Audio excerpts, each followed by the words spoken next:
Good morning भाई, स्वागत है आप सबका आपके अपने यूट्यूब चैनल श्री राम सेतु पर। तो गुड मॉर्निंग भाई, good morning, very good morning. चलिए क्लास को स्टार्ट करते हैं। आज जो हमारी क्लास है वो है जो हमने कल क्लास स्टार्ट की थी अपने राष्ट्रपति की, राष्ट्रपति का बहुत सा पक्ष हमने देख लिया था। आज हमको थोड़ा और जो है आगे उसमें उसके विषय में देखते हैं और उससे रिलेटेड कुछ क्वेश्चंस जो होंगे उनको हम आज क्लियर कर लेंगे, जिससे कि आपको ये टॉपिक जो है बहुत अच्छी तरह से क्लियर हो जाएगा। ठीक है, चलिए। तो हमने कल देखा था भाई किस तरह से राष्ट्रपति को के लिए क्या-क्या योग्यताएं हैं, क्योंकि हमारी संसदीय प्रणाली है उसमें राष्ट्रपति सबसे उच्च पद है। तो राष्ट्रपति के लिए जो आर्टिकल 52 है वो क्या प्रावधान करता है, योग्यताएं क्या होनी चाहिए राष्ट्रपति की योग्यताओं को लेकर। जो हमने देखा था कि वो उसमें जो 35 साल की उम्र होनी चाहिए, वो जो है लाभ के पद पर नहीं होना चाहिए। लाभ के पद को भी हमने अच्छी तरह देखा, क्या क्या लाभ के पद होते हैं। हमने देखा कि उनके जो है एक तरह से भारत के नागरिक हों, ऐसा नहीं कि वो जो है मूल नागरिक की कोई संज्ञा यहाँ पर नहीं है, तो भारत के नागरिक होने चाहिए। ठीक है, चलिए। अब जो हम देखते हैं कि और क्या-क्या इसमें जो है कहा गया है कि वो लोकसभा के इसमें एक महत्वपूर्ण जो पक्ष था, वो था कि लोकसभा के सदस्य बनने की योग्यता रखते हो। यहाँ पर अगर क्वेश्चन आ जाता है कि वो लोकसभा के सदस्य हैं, तो क्वेश्चन आपका गलत हो जाएगा। ये केवल है कि लोकसभा के सदस्य बनने की योग्यता रखते हो। ठीक है, ये चीज हो गई। हमने देखा था उनको किस-किस तरह की जो है किस-किस तरह की प्रणाली है, एकल हस्तांतरणीय जो हमने मत गुप्त मतदान पद्धति देखी थी, वो देखी थी। एक एमएलए की वैल्यू कैसे निकाली जाती है, हमने देखी थी। हमने देखा था कौन-कौन से जो है कौन-कौन इसमें भाग लेता है, हमने देखा कौन भाग लेता है। भाई भाग लेता है इसमें कौन? सबसे पहले दोनों सदनों के, लोकसभा और राज्यसभा के निर्वाचित सदस्य भाग लेते हैं।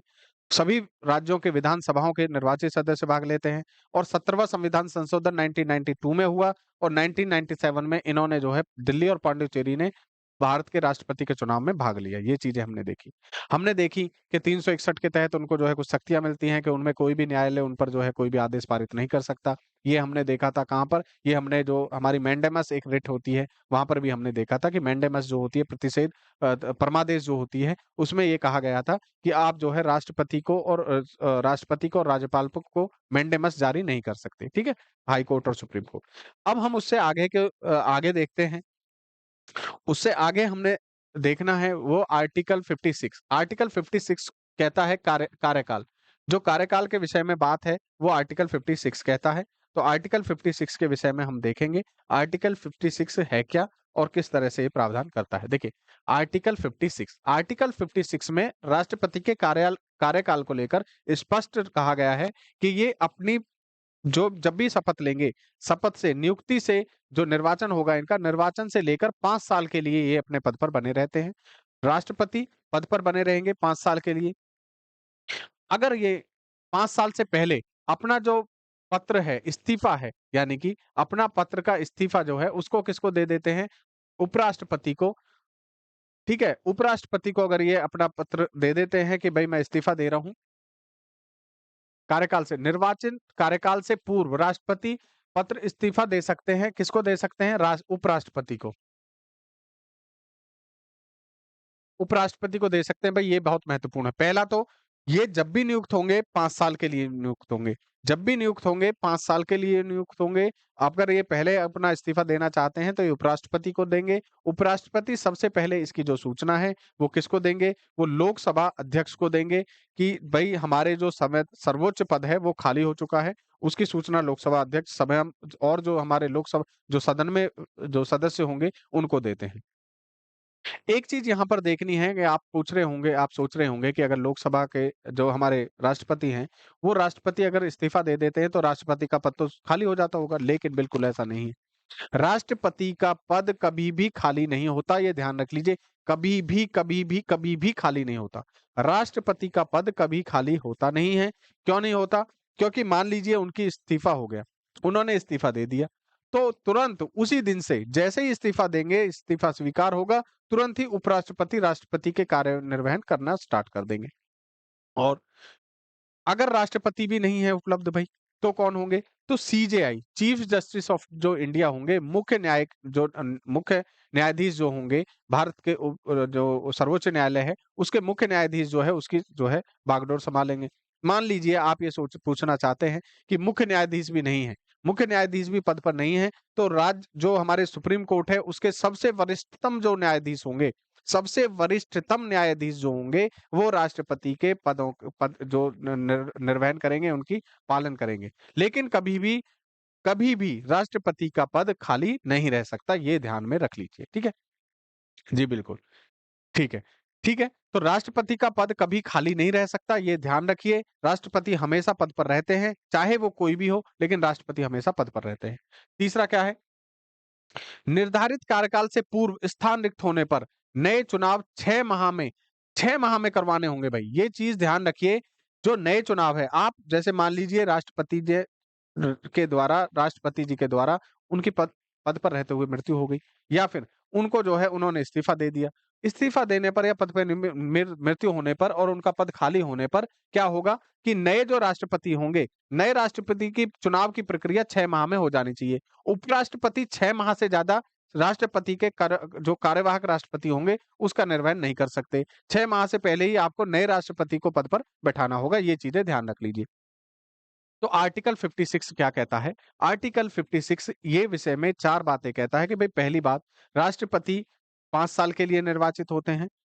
5 साल से पहले अगर पद वो खाली करना चाहते हैं तो पहला है कि वो जो है क्या कर सकते हैं, वो जो है उपराष्ट्रपति को अपना त्याग पत्र दे सकते हैं। उपराष्ट्रपति इसको संसद जो हमारे लोकसभा अध्यक्ष होंगे उनको बताएंगे, लोकसभा अध्यक्ष और सदस्यों को, लोकसभा के सभी सदस्यों को बताते हैं, और उसी दिन से उपराष्ट्रपति राष्ट्रपति के कार्यवाहन में लग जाते हैं। दूसरा, अगर राष्ट्रपति नहीं है, उपराष्ट्रपति नहीं है, तो सीजीआई, ये मैंने बताया आपको। अब बात करते हैं कि ये सारी चीजें तो होती रहेंगी, वहां पर तो एक पद पर, राष्ट्रपति के पद पर एक व्यक्ति तो आसीन हमेशा रहेगा। लेकिन अगर मान लीजिए वो प्रॉपर निर्वाचित राष्ट्रपति नहीं है, तो जिस दिन से कार्यवाहक राष्ट्रपति बनेगा, कार्यवाहक राष्ट्रपति 6 महीने से ज्यादा नहीं हो सकता। अगर आपसे घुमाकर क्वेश्चन ये पूछता है, कार्यवाहक राष्ट्रपति अधिकतम अधिकतम कितने समय के लिए रह सकता है? ठीक है? तो कार्यवाहक राष्ट्रपति जो है वो अधिकतम कितने समय के लिए रह सकता है? कितने समय के लिए रह सकता है भई? वो 6 महीने के लिए रह सकता है। ये चीज़ें यहाँ पर दी हुई हैं, आर्टिकल 56 में। 6 महीने से ज़्यादा वो नहीं बने रह सकते। क्यों नहीं बने रह सकते? क्योंकि क्यों नहीं बने रह सकते? क्योंकि वहाँ पर कार्यवाहक राष्ट्रपति के रूप में 6 महीने से ज़्यादा आप इसलिए कार्य नहीं कर सकते, क्योंकि ये ज़िम्मेदारी है कि 6 महीने के अंदर अगर राष्ट्रपति का पद खाली हो जाता है और वहाँ पर कार्यवाहक राष्ट्रपति कार्य कर रहे हैं, तो खाली होने की तिथि से 6 माह के भीतर ही आपको राष्ट्रपति के चुनाव कराने होंगे। ठीक है? पहला तो ये हो गया।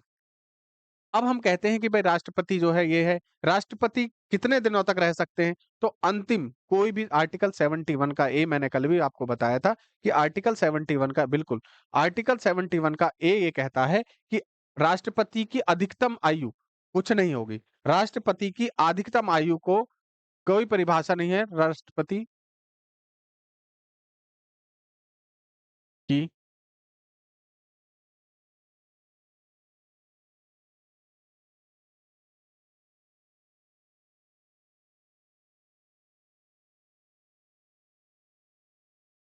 कोई सीमा नहीं है। नहीं है। पहला तो हो गया भई ये। दूसरा क्या है? राष्ट्रपति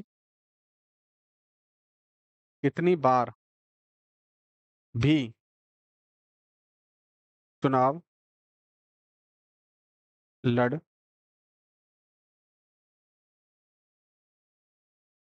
ठीक है? ये देखिए, पहला तो है राष्ट्रपति अधिकतम जो आयु है वो कुछ भी नहीं है निर्धारित, कई 100 साल के भी हैं राष्ट्रपति जी तो भी जो है चुनाव के लिए जा सकते हैं, कोई रोक नहीं है। अधिकतम सीमा की कोई आयु सीमा पे लिमिट नहीं है, कोई पाबंदी नहीं है। दूसरा, आप ये कहेंगे कि वो कितनी बार खड़े हो सकते हैं चुनाव में, तो चुनाव में खड़े होने के लिए भी कोई ऐसा नहीं है कि आप कितनी बार भी चुनाव जीत सकते हैं और बन सकते हैं राष्ट्रपति। हालाँकि हालाँकि यहाँ पर एक चीज़ बहुत ध्यान से पूछी, कई बार हमसे पूछ ली जाती है कि अमेरिका के राष्ट्रपति अमेरिका के राष्ट्रपति केवल 2 बार, 2 कार्यकाल ही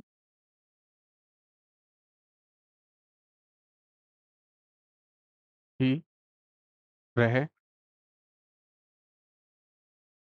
सकते हैं।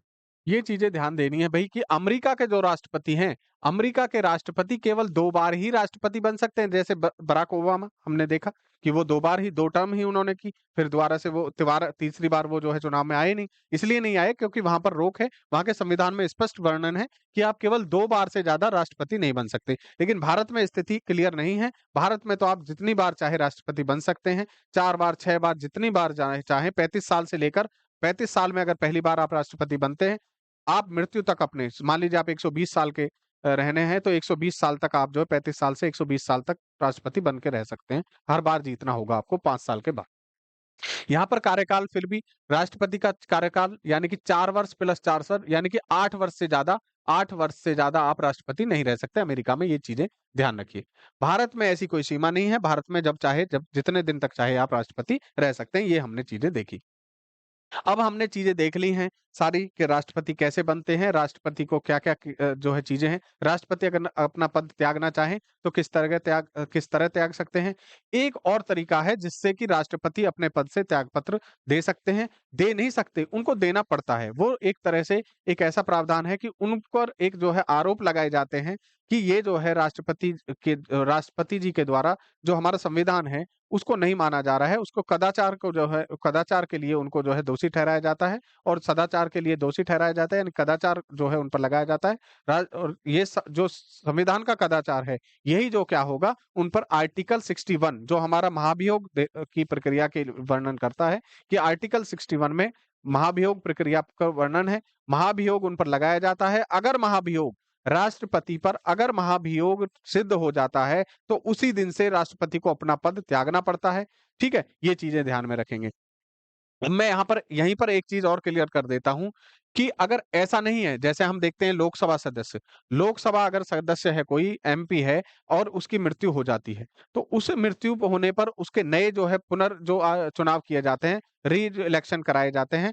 उन जो चुनाव कराए जाते हैं, उनमें शेष अवधि के लिए लोकसभा की शेष अवधि के लिए उसका चुनाव होता है, लेकिन राष्ट्रपति के लिए ऐसा नहीं है। राष्ट्रपति के हर बार जब भी निर्वाचित होंगे, पूरे के पूरे 5 वर्ष के लिए होंगे। राष्ट्रपति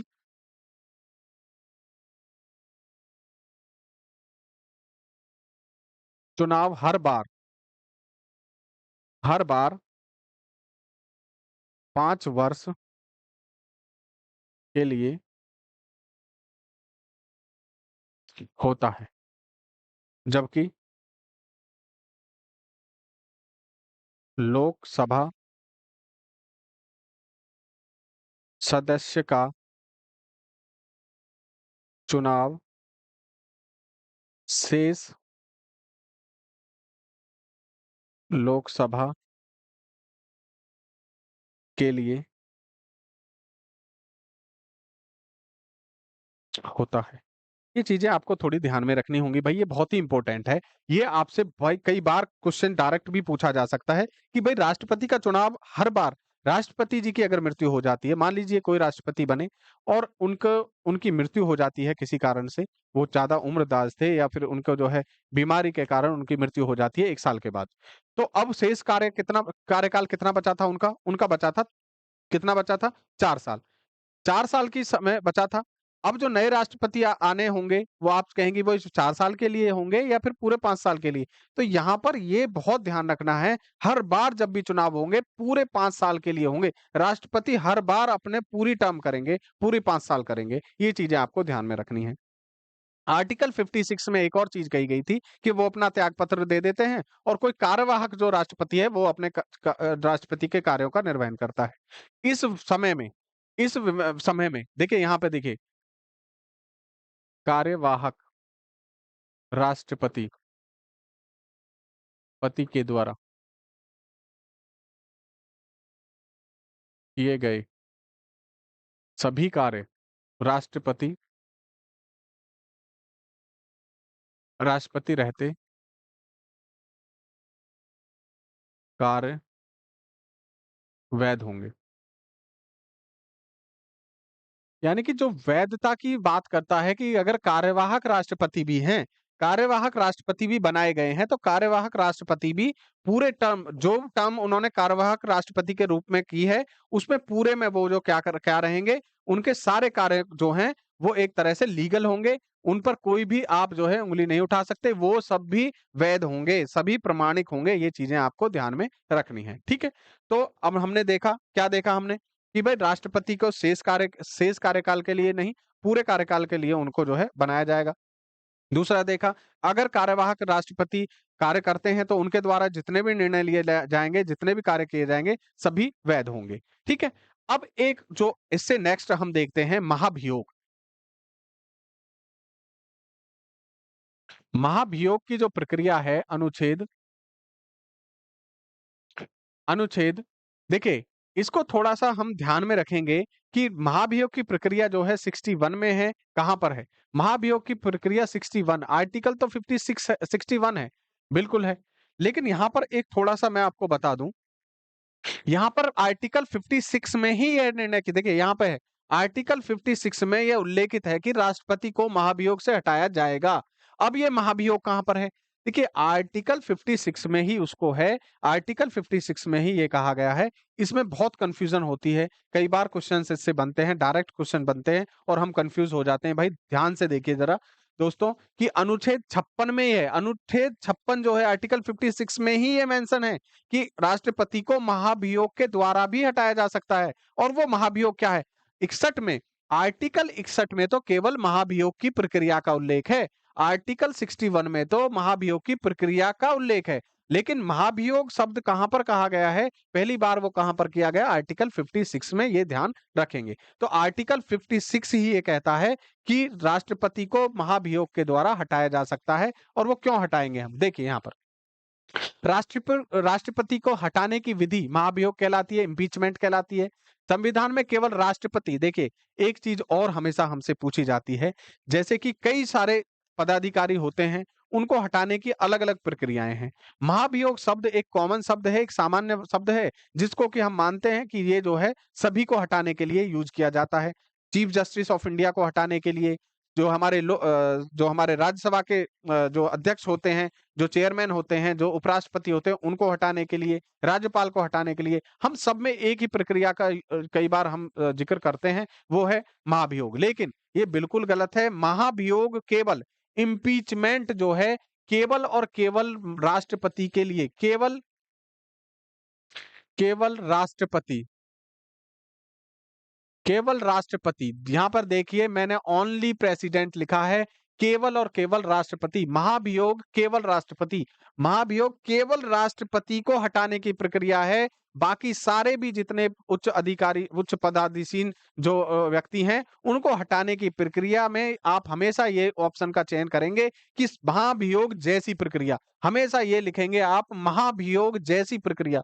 और सभी को हटाने के लिए महाभियोग जैसी प्रक्रिया है, लेकिन महाभियोग केवल और केवल राष्ट्रपति को हटाने की प्रक्रिया है, ये हमेशा आप ध्यान रखेंगे, ठीक है।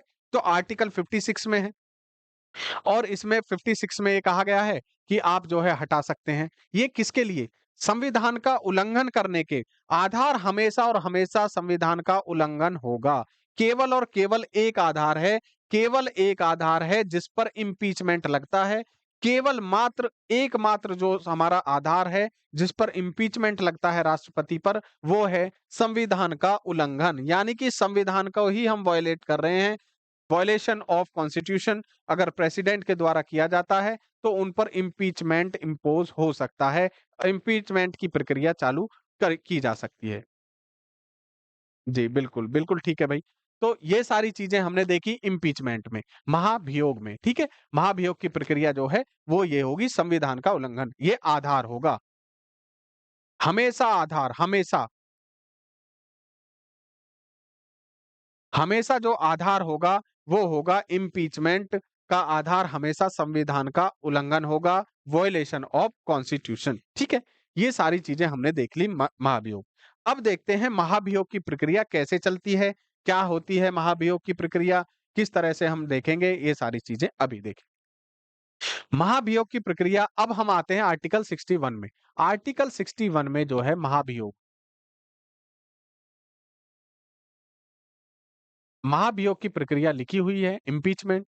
अब ये महाभियोग की प्रक्रिया कैसे चलेगी? ये प्रक्रिया मान लीजिए राष्ट्रपति के जी के द्वारा कोई ऐसा कृत्य किया जाता है जिसमें कि कुछ निर्वाचित जो सदस्य हैं, उनको ऐसा लगता है कि जो है हमारे जो राष्ट्रपति जी हैं, उन्होंने संविधान का उल्लंघन किया है। अब संविधान के उल्लंघन करने पर उन पे किस तरह से कार्रवाई की जाएगी, महाभियोग कैसे लगाया जाएगा? देखिए, किसी भी सदन पहला तो ये है, किसी भी सदन के 1/4 सदस्य, किसी भी सदन यानी कि चाहे तो लोकसभा या राज्यसभा,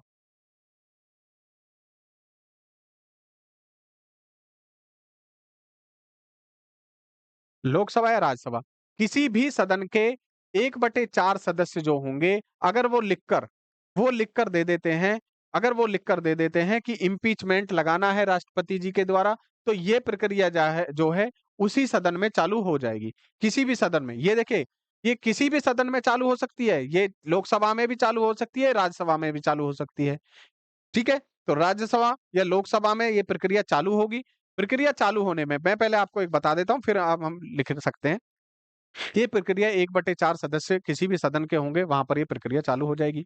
उस सदन में उस सदन में उस सदन उस सदन के कुल कुल सदस्य संख्या के 2/3, यहाँ पर बहुत ध्यान रखना है आपको।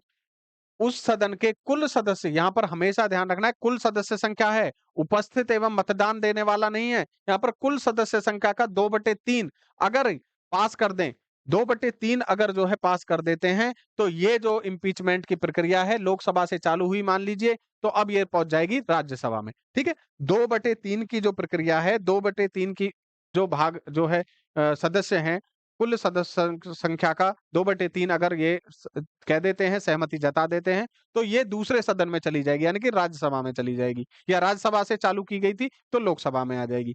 वहां पर वहां पर ये क्या हो सकता है, देखिए, दो चीजें हो सकती हैं, या तो लोकसभा में ही इसको जो है जांच के लिए कमेटी बैठा दी जाए, कमेटी बैठा दी जाए कि भाई हम जांच कराएंगे पहले। वो जांच किससे करा सकते हैं आप? वो जांच आप न्यायालय से करा सकते हैं। कमीशन कोई भी हम जो है न्यायालय या फिर किसी भी हम जो है किसी ऐसे इंस्टीट्यूशन से करा सकते हैं जो अर्ध न्यायिक हो, या फिर हम कमेटी बना सकते हैं, आयोग बना सकते हैं। इस तरह की जो चीजें हैं हम कर सकते हैं। इसीलिए इसको आर्टिकल 61 को अर्ध न्यायिक प्रक्रिया कहा गया है। वो अर्ध न्यायिक प्रक्रिया इसीलिए कहा गया है। अर्ध न्यायिक प्रक्रिया, अर्ध न्यायिक प्रक्रिया यानी कि क्वासी जुडिशियल जो कहा गया है, इसीलिए कहा गया है क्योंकि ये अर्ध न्यायिक है। देखिए, न्यायिक पूर्णतः न्यायिक तो तब होती जब हम जो है पूरा इसको न्यायालय में भेज देते मामले को, लेकिन न्यायालय में हम नहीं भेज रहे हैं। ये तो लोकसभा से पहले पास हुआ है, फिर राज्यसभा में गया। राज्यसभा ने महसूस किया भाई जो आधा आपने जो कदाचार के जो आरोप लगाए हैं, संविधान के जो वायलेशन ऑफ कॉन्स्टिट्यूशन के जो आपने बेसिस पे जो आप जो है इम्पीचमेंट लगा रहे हैं राष्ट्रपति साहब पर, उस वो सही भी हैं या गलत हैं? वो सही हैं या गलत हैं, वो देखने के लिए न्यायालय में भेजा जाता है। वो प्रक्रिया राज्यसभा के द्वारा या लोकसभा के द्वारा, सदन के द्वारा भेजी जा रही है, ना कि डायरेक्ट वो वहां पर न्यायालय में गए हैं। उसके द्वारा कमेटी बना सकते हैं, आयोग बना सकते हैं, इसलिए इसको जो है अर्ध न्यायिक प्रक्रिया कहते हैं। ठीक है? क्वासी जुडिशियल इसलिए कहते हैं।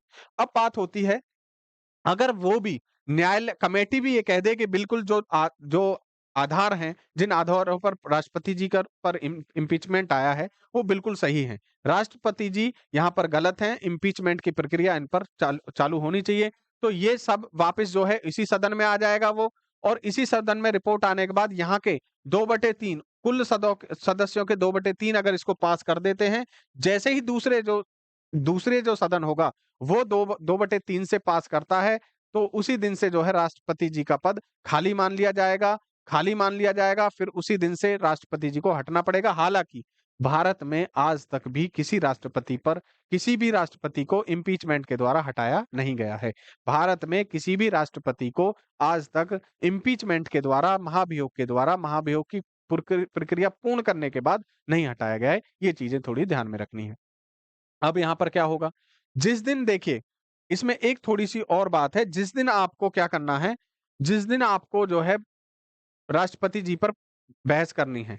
राष्ट्रपति जी पर जिस दिन आपको इन जो ये आरोप लगाए गए हैं, उन पर बहस करनी है सदन में, उस बहस से 14 दिन पहले राष्ट्रपति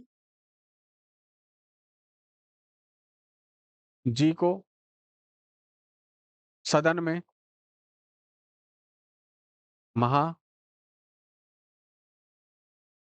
महाभियोग पर चर्चा से पहले चर्चा से पहले 14 दिन चर्चा से 14 दिन पहले सूचना देनी आवश्यक है।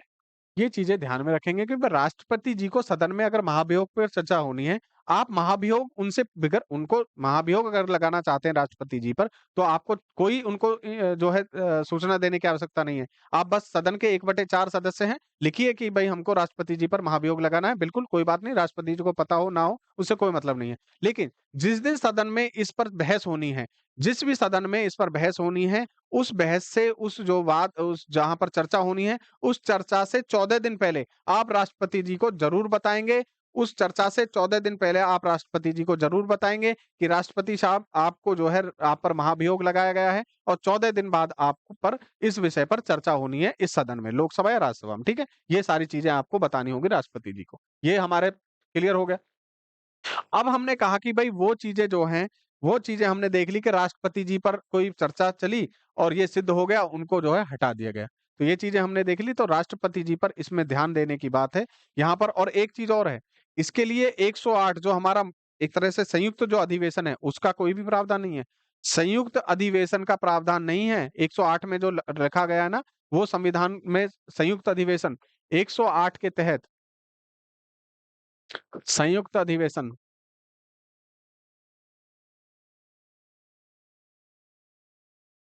अधिवेशन का प्रावधान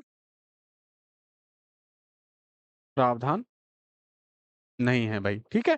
संविधान में 108 को जो इसमें 108 अगर राष्ट्रपति पर महाभियोग की चर्चा की जा रही है, तो ऐसा नहीं दोनों सदनों को एक साथ ले आएँगे आप और 2/3 से पारित करा के समाप्त करेंगे, ऐसा नहीं है बिल्कुल भी। पहले आप लोकसभा में जाएँगे, फिर प्रॉपर राज्यसभा में जाएँगे, फिर जो है आप उनके 2/3 से जो है बहुमत से उनको पारित कराएँगे और पारित कराने के बाद जो है ये महाभियोग की प्रक्रिया फिर एक गठित होगी जो है कमेटी गठित हो सकती है, न्यायालय में वो जा सकते हैं, उनकी रिपोर्ट के आधार पर जो है यहाँ पर उनसे क्रिया चर्चा की जाएगी। तो 108 आर्टिकल जो 108 है, वो अधिनियम यानी कि संयुक्त अधिवेशन यहाँ पर नहीं कराया जाएगा, ठीक है? ये चीज़ें ध्यान रखिए। अब हमारा लगभग जो राष्ट्रपति से लेकर राष्ट्रपति के पद से लेकर उनकी शपथ, उनकी जो है गोपनीयता ये जो उनकी शपथ है या फिर उनके जो अधिकार हैं 361 में जो-जो लिखा गया है और ये देख लीजिए उनका जो हम जो है योग्यताएँ हैं या शर्तें हैं, ये सारी चीज़ें हमने देख ली। उनकी सैलरी हमने देख ली 5 लाख होती है। उनको हमने देख लिया कि किस तरह के जो पक्ष मिलते हैं और भी लो पूरा एक सचिवालय मिलता है, पूरा एक जो है राष्ट्रपति भवन मिलता है, उनको बहुत सारी और भी सुविधाएँ मिलती हैं। तो ये सारी चीज़ें हैं। हमने राष्ट्रपति को लेकर इन चीज़ों पर चर्चा की है। एक 57 हमारा जो आर्टिकल 57 है भई ये बहुत इम्पोर्टेंट इसलिए मैंने यहाँ पर इसको लगाया है। भारतीय संविधान का अनुच्छेद 57 राष्ट्रपति के पद के लिए पुनर्निर्वाचन के लिए पात्रता निर्धारित करता है। पुनर्निर्वाचन का मतलब है मैंने पहले ही आपको बताया कि कितनी बार भी आप जो है निर्वाचित हो सकते हैं। ऐसा कोई भी प्रावधान भारत के संविधान में नहीं है कि आप जो है 2 बार होंगे, 3 बार होंगे, कितनी बार भी हो सकते हैं। आर्टिकल 56 में 57 में इसको लेकर स्पष्ट कहा गया है। इस अनुच्छेद के अनुसार कोई व्यक्ति जो राष्ट्रपति के रूप में पद धारण करता है या कर चुका है, इस संविधान के अन्य उपबंधों के अधीन रहते हुए उस पद के लिए पुनः निर्वाचन का पात्र होगा। पुनः यानी कि हर बार। पुनः का तो मतलब है अगर मैं मान लीजिए राष्ट्रपति हूँ, तो उसको राष्ट्रपति मान लीजिए कोई व्यक्ति राष्ट्रपति है, तो राष्ट्रपति पद से उनको इस्तीफा देने की आवश्यकता नहीं है। वो राष्ट्रपति पद पर रहते हुए भी द्वारा से राष्ट्रपति पद के लिए चुने जा सकते हैं, ये ध्यान में रखिए। और वो उस कार्यकाल के बीच, पहले राष्ट्रपति और दूसरे राष्ट्रपति के बीच जो है, जो कार्यकाल होगा उसको भी वही देखेंगे। ये सारी चीजें हैं, ठीक है।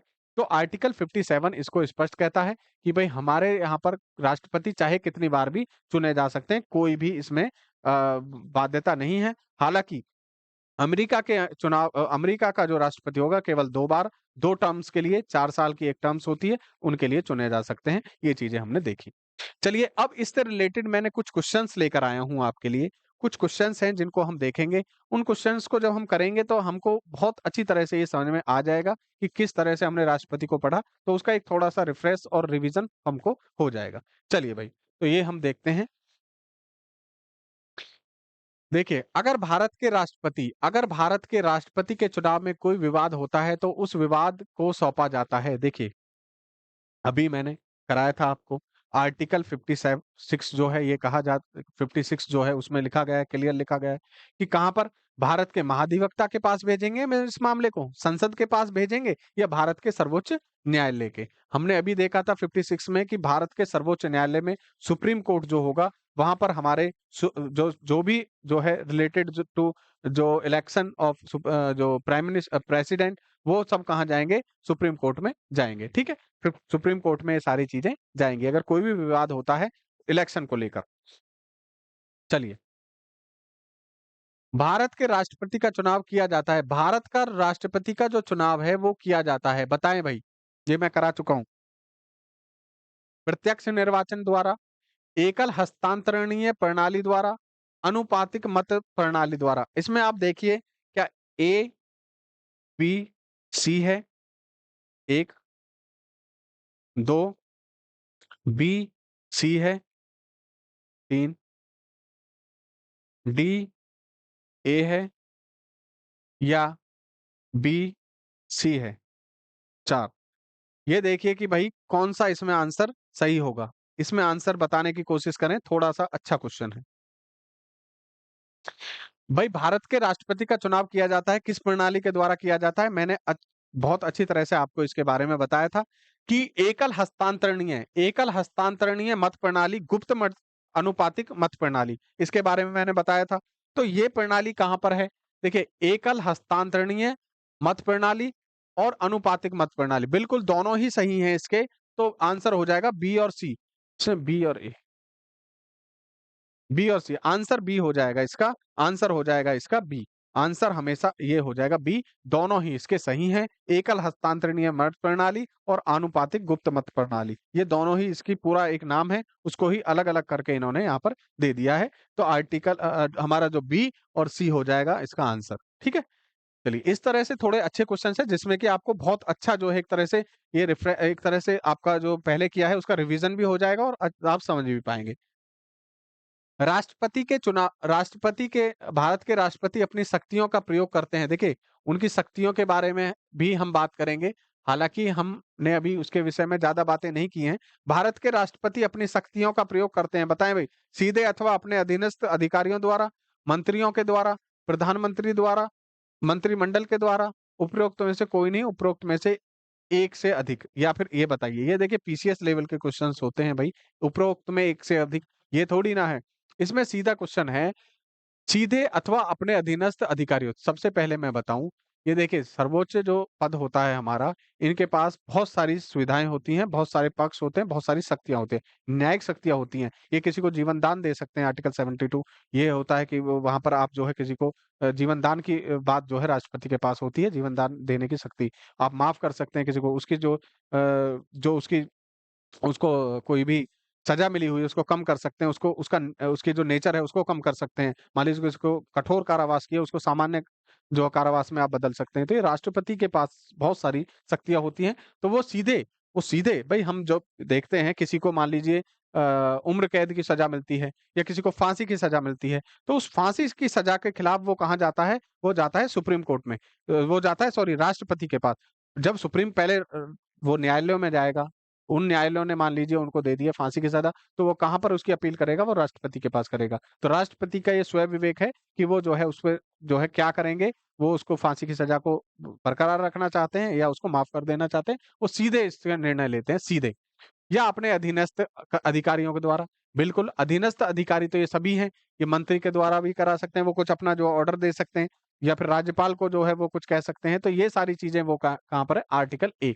ये जो जो हमारा ऑप्शन ए है, सीधे अथवा अपने अधीनस्थ अधिकारियों के द्वारा, ठीक है? राष्ट्रपति की शक्तियाँ। भारतीय संविधान का कौन-सा अनुच्छेद राष्ट्रपति के पद के लिए पुनः पुनः निर्वाचन की योग्यता? देखिए, अभी हमने इसीलिए सबसे पहले मैंने आपको जो कराया था, वो 57 में मैंने इसीलिए आपको बताया था कि 57 आर्टिकल 57 जो है बहुत ही इम्पोर्टेंट है और आर्टिकल 57 ही ये व्यवस्था करता है कि राष्ट्रपति चाहे तो कितनी बार भी हमारे भारत के राष्ट्रपति बन सकते हैं, बने रह सकते हैं। वो 5 साल के बाद फिर से रिइलेक्ट हो सकते हैं, री-इलेक्ट हो सकते हैं, इस तरह की प्रक्रिया होती है। ठीक है? तो ये सारी चीज़ें हमने देख ली। चलिए। राष्ट्रपति के निर्वाचन में राज्य का मुख्यमंत्री मतदान करने के लिए पात्र नहीं होता है। देखिए, राष्ट्रपति के चुनाव में, निर्वाचन में मैंने बताया था कि वहाँ पर लोकसभा, वहाँ पर देखिए रिवीजन कर रहे हैं हम, लोकसभा प्लस राज्यसभा के निर्वाचित, निर्वाचित इलेक्टेड, इलेक्टेड मेंबर्स, ठीक है? और यहाँ पर और क्या हो जाएगा? सभी स्टेट्स, सभी स्टेट्स के जो विधानसभा है, विधानसभा, ध्यान रखेंगे विधानमंडल नहीं, विधान परिषद नहीं, विधानसभा, विधानसभा के सभी जो निर्वाचित होंगे और दिल्ली, दिल्ली और पांडुचेरी, पुडुचेरी के जो सदस्य होंगे विधानसभा के, वो भाग लेते हैं। अब इसमें देखिए कौन भाग नहीं लेगा? वह स्वयं प्रत्याशी होता है। ये तो भई सीधी बात है, राज्य का मुख्यमंत्री मतदान करने के लिए पात्र नहीं होगा यदि वह, देखिए यहाँ पर दिखा गया है उच्च सदन, देखिए उच्च सदन और यहाँ पर बहुत अच्छा क्वेश्चन बना है। यहाँ पर आपके 2-3 जो कॉन्सेप्ट हैं वो क्लियर हो जाएँगे। वह राज्य विधानमंडल में उच्च सदन का सदस्य हो। यदि देखिए उच्च सदन, राज्य का विधानमंडल जो होता है और यहाँ पर एक विधानमंडल हो गया, यहाँ पर जो है मंत्रिमंडल हो गया। ये यहाँ पर हम जो केंद्रीय मंत्रिमंडल देखते हैं। यहाँ पर भी 2 तरह के होते हैं, देखिए लोकसभा, राज्यसभा, राज्यसभा जो होती है वो उच्च सदन होता है और जो लोकसभा होती है वो निम्न सदन होता है। ठीक है? निम्न सदन, उच्च सदन। तो राज्यसभा जो है वो उच्च सदन जैसे है, वो विधानमंडल में ऐसे ही विधान मंडल में परिषद विधान परिषद और विधान सभा। जैसे केंद्र में लोकसभा है, ऐसे ही राज्य में विधानसभा है। जैसे केंद्र में राज्यसभा है, उच्च सदन, ऐसे ही जो हमारा विधानमंडल है, राज्य में विधान परिषद है। तो उच्च सदन का विधान परिषद के तो सदस्य भाग नहीं लेते क्योंकि हर राज्य में विधान परिषद नहीं है। केवल मैंने बताया था 6 राज्य हैं जिनमें कि विधान परिषद है। वो यूपी है, बिहार है, कर्नाटक है और जो महाराष्ट्र है, वो तेलंगाना और आंध्र प्रदेश। केवल इन्हीं 6 राज्यों में जो है क्या है, वो विधान परिषद है। तो सभी में तो विधान परिषद होगी नहीं। तो जिस राज्य में मान लीजिए विधान परिषद है और वहाँ का मेंबर जो है, विधान परिषद का मेंबर अगर चीफ मिनिस्टर बन जाता है, तो वो पहले क्यों नहीं लेगा? वो क्या करना, मतदान करने के लिए पात्र नहीं होगा। वो अपने लिए ही, देखिए, वो अपने लिए ही मत नहीं दे सकता क्योंकि वो विधान परिषद का सदस्य बना बैठा है और विधान परिषद के सदस्य तो इसमें भाग लेते ही नहीं। तो ये सारी चीज़ें हो जाएँगी। तो ये आंसर हो जाएगा हमारा, वह राज्य की विधानमंडल में उच्च सदन। अब मैंने आपको उच्च सदन भी बता दिया, विधान परिषद होता है। ठीक है? चलिए नेक्स्ट देखते हैं। राष्ट्रपति के उम्मीदवार के लिए क्या आवश्यक नहीं है? क्या आवश्यक नहीं है भाई? 35 वर्ष की उम्र तो बिल्कुल ठीक है। पढ़ा-लिखा हो, संसद चुने जाने की योग्यता रखता हो, सांसद चुने जाने की योग्यता बिल्कुल ठीक है, लेकिन और इसको और अच्छी तरह से अगर हम देखें, तो वो लोकसभा सदस्य, लोकसभा सदस्य होना चाहिए, वो राज्यसभा नहीं होना चाहिए। लोकसभा, राज्यसभा नहीं। लोकसभा सदस्य चुने जाने की योग्यता रख सकता हो, देश का नागरिक हो, बिल्कुल ठीक है। पढ़ा-लिखा हो या ना हो भाई, राष्ट्रपति सोचिए आप। देश का राष्ट्रपति पढ़ा-लिखा हो, ना हो, इससे कोई फ़र्क नहीं पड़ता। लेकिन आपको देश के लिए ग्रुप डी में एक चपरासी बनाने के लिए बहुत सारी योग्यता चाहिए, बहुत सारे कॉम्पिटिशन क्लियर करने पड़ेंगे, तब बनेंगे आप। यहाँ पे एक बहुत बड़ी विडंबना है भारत के लिए। चलिए, भारतीय संविधान के 70वें संशोधन द्वारा भारत के राष्ट्रपति के चुनाव में जिन जो 2 केंद्र शासित प्रदेशों को भाग लेने का अधिकार दिया गया था, मैंने बताया 70वां संविधान संशोधन 1992 में हुआ और इन्होंने भारत के राष्ट्रपति के लिए कब 1997 के जो राष्ट्रपति चुनाव हुए उनमें पहली बार दिल्ली और पौंडीचेरी के जो सदस्य थे उन्होंने भाग लिया था। ठीक है, तो ये यहाँ पर क्या हो जाएगा, दिल्ली एंड पौंडीचेरी सदस्य थे, उन्होंने पहली बार जो भाग लिया था वो कब लिया था, 1997 में राष्ट्रपति के चुनाव में। लेकिन 70वां संविधान संशोधन 92 था, जिसके तहत ये जो है प्रावधान भारत के संविधान में किया गया था। ठीक है, चलिए बात करते हैं, निम्नलिखित में से कौन भारत के राष्ट्रपति के निर्वाचन हेतु निर्वाचन गण में सम्मिलित नहीं है? कौन नहीं है भाई? हम देखते हैं कि कौन कौन जो है भारत के लिए, कौन कौन जो है भारत में जो है भारत के राष्ट्रपति के लिए निर्वाचन मंडल में होता है, वो कौन नहीं है? लोकसभा के निर्वाचित सदस्य बिल्कुल ठीक है, राज्यसभा के निर्वाचित सदस्य बिल्कुल ठीक है, राज्यों की के निर्वाचित सदस्य बिल्कुल ठीक है, राज्यों की विधान परिषदों के, देखिए सीधा क्वेश्चन आ गया, ये इसमें कुछ देखना ही नहीं है, आंसर हमारा डी हो जाएगा। ये नहीं होते, विधान परिषद नहीं होते, विधानसभा होती है, तो बिल्कुल हमने देख लिया विधान परिषद है। इसमें तो सारे ही दे दिए, इसमें सारे ही दे दिए, दिल्ली और यहाँ पे दिल्ली और जो है पांडुचेरी, दिल्ली और पांडिचेरी और लिख दें तो पूरा ये जो है एक तरह से राष्ट्रपति का पूरा ही निर्वाचन मंडल यही है। ठीक है, चलिए राष्ट्रपति के निर्वाचन मंडल के सदस्य होते हैं, ये सारा हमने देख लिया। इसमें क्वेश्चन थोड़ा घुमा के दिया है, तो उसको दोनों सदनों के निर्वाचित, तो ए तो होगा ही भाई, ए तो जहां भी है बिल्कुल होगा। राज्य विधान मंडल के दोनों सदनों के, नहीं बिल्कुल नहीं होगा। दो जहां भी है काट दीजिए, दो जहां भी है काट दीजिए, दो ना तो ये होगा ना ये होगा आंसर। सभी राज्यों की विधानसभाओं के निर्वाचित सदस्य, बिल्कुल तीन तो होगा ही, तीन दोनों में है। दिल्ली और पांडिचेरी की विधानसभाओं के निर्वाचित, तो चार भी होगा, एक तीन चार, एक तीन चार, आंसर हमारा डी हो जाएगा। ठीक है, ए भी होगा, ये भी होगा, ये हो गया, बी नहीं होगा। ठीक है, तो आंसर को इस तरह से भी टैकल करते हैं। कई बार हम, अगर मान लीजिए हमसे पूछ रहा है, अगर हमको पता चल गया कि बी आंसर जो है, दो आंसर जो है, दो जो है वो गलत है, दो जहां जहां आ रहा है उसको काट दीजिए, अब इनमें से देखना है केवल आपको। तो ये बहुत आसान तरीका भी हो जाता है और जल्दी भी हो जाता है। ठीक है, तो भाई हमारा जो राष्ट्रपति से रिलेटेड टॉपिक था, राष्ट्रपति से रिलेटेड कुछ जो चीजें हमने पढ़ी थी कल और आज भी, वो सारी चीजें हमने क्लियर कर ली। उनसे रिलेटेड कुछ क्वेश्चंस भी किए, जिससे कि आपको रिवीजन हुआ और अच्छी तरह से आपके ब्रश हुआ, माइंड में जो है बहुत अच्छी तरह से वो चीजें बैठ गई। अब हम जो है, अब इसकी जो योग्यताएं, जो इनके इमरजेंसी पावर्स हैं, उन पर चर्चा करेंगे। कल जो हम चर्चा करेंगे वो इनकी राष्ट्रपति की जो शक्तियां होती हैं, राष्ट्रपति को किस किस तरह की शक्तियां दी गई हैं, वो उन सारी शक्तियों पर जो है बात करना चाहेंगे। एक क्लास में वो हो जाएंगी, तो उसके बाद हम उपराष्ट्रपति चालू कर देंगे। ठीक है, तो ये सारी चीजें आज के लिए इतना ही। आप जुड़े रहे क्लास के साथ, आपका बहुत बहुत धन्यवाद। अगर अच्छी लगी है क्लास तो प्लीज लाइक कर दीजिए, चैनल को सब्सक्राइब कर लीजिए, शेयर कर दीजिएगा हमारी क्लास को। Thank you very much.